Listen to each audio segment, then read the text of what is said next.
Mr. Chair, I have to apologize for making this comparison. Yung 18 Marines po, yung kanilang mga dineliver na mga maleta, kinumpute ko rin po eh.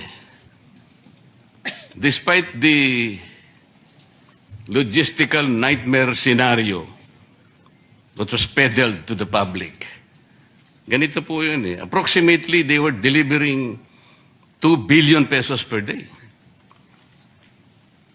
Based on 33 months times 4 weeks. Average po ng about 42.5 maletas, averaging 40 million. It's maleta. Ito pong gross income na kinocompute ko, Mr. Chair, mas mataas pa po doon sa maleta na dinala po ng 18 Marines. Allegedly, Representative from Sebron, we're coming from different perspective. What is the monthly consumption of the Philippines in terms of diesel? Diesel-wise, what is the national consumption? The daily volume is 33 million a day. Sir, I'm talking about monthly. How much? Monthly is 900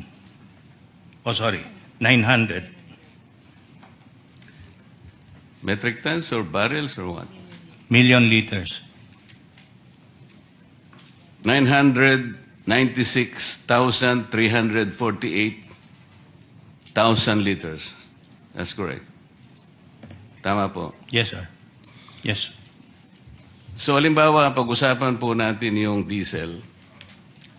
Sabi po ng President, before the war broke out, we had 50 to 60 days of supply. Tama po.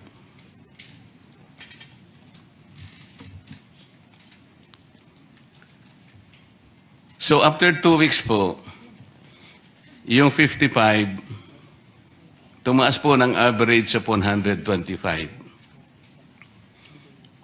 Kinuha po natin yun sa inventory, yung 125, sir. Tama po. Sir, you have to answer. Yes, sir. Okay. But I cannot speak for the others. Yes, sir. Kayo po yung sumagot kasi tinatanong ko yung Sebron, kayo po yung sumagot eh. Okay? I have the number kasi. Yes, sir. So, 996,348,000 liters per month. Yun po yung consumption natin sa diesel. So, nagkaroon po ng increase na 70 pesos per liter after 2 weeks. That's 127%. So, tingnan po ninyo, Mr. Chair, 996,348,000 liters times 70 divided by 30 days. That's 2.32 billion per day, approximately gross income. Is my computation correct, sir?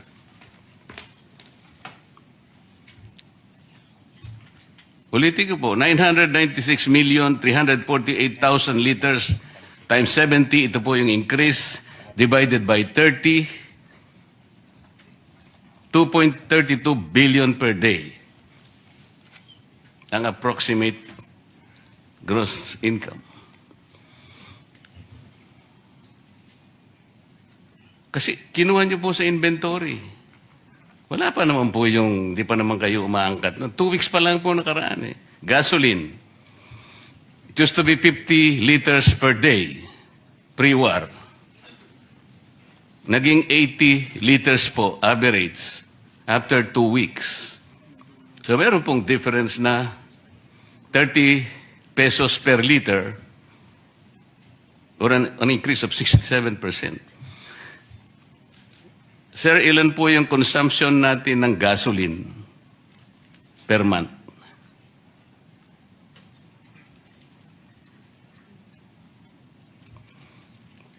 4,521,000 barrels or 714,318,000 liters. Correct po.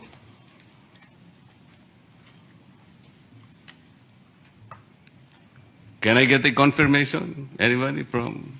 Welcome. Anyone from the from DOE or from our from These the figures were stakeholders? supplied to me by a friend from the oil companies. I think DOE will be the more appropriate resource person to shed light on this matter.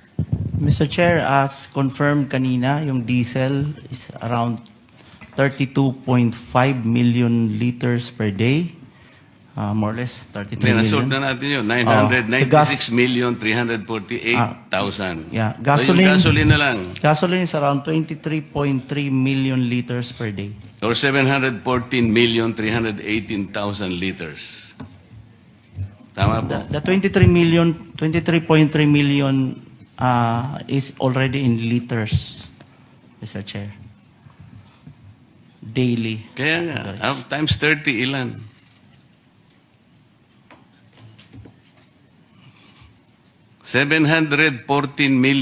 $714,318,000 liters of gasoline. Tama po. That's correct. Around Oh, 600. yan. Ito po, ganito. 714,318,000 liters of gasoline times 30 days. That is 714 million per day. Approximate gross income.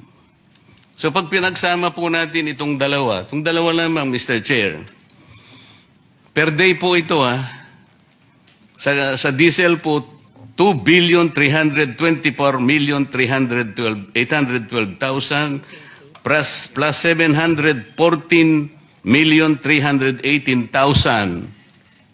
Ang gross income po per day is 3,039,130,000 per day.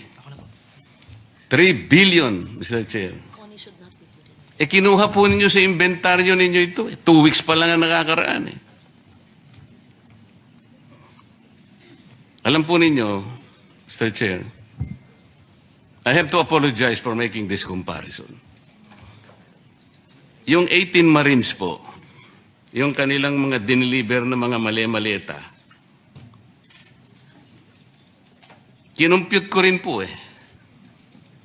Despite the logistical nightmare scenario that was peddled to the public, ganito po yun Approximately, they were delivering 2 billion pesos per day. Based on 33 months times 4 weeks. Average po ng about 42.5 maletas, averaging 40 million. It's maleta. Ito pong gross income na kinocompute ko, Mr. Chair, mas mataas pa po doon sa maleta na dinala po ng 18 Marines. Allegedly. Wala po akong inaano. I'm just trying to see. I mean, yung analogy lang po. Wala po akong pakialam kung totoo o hindi totoo yung sinasabi po doon sa sworn statement. That has yet to be investigated properly. Ang kwento ko po is 2 billion a day, yung sinasabi nila. Ang sabi ko nga po, I'm not saying that that is correct. That is yet to be investigated properly and in proper time. Pero ito pong sinasabi ko, it's 3 billion pesos per day ang gross income po ng National Oil Company. These are not my figures. Salamat po, Mr. Chair. Thank you. Thank you, Senator Marcoleta. Again, we'll discuss the pricing later on, and I'm sure our friends from Manibela also have some observation on that.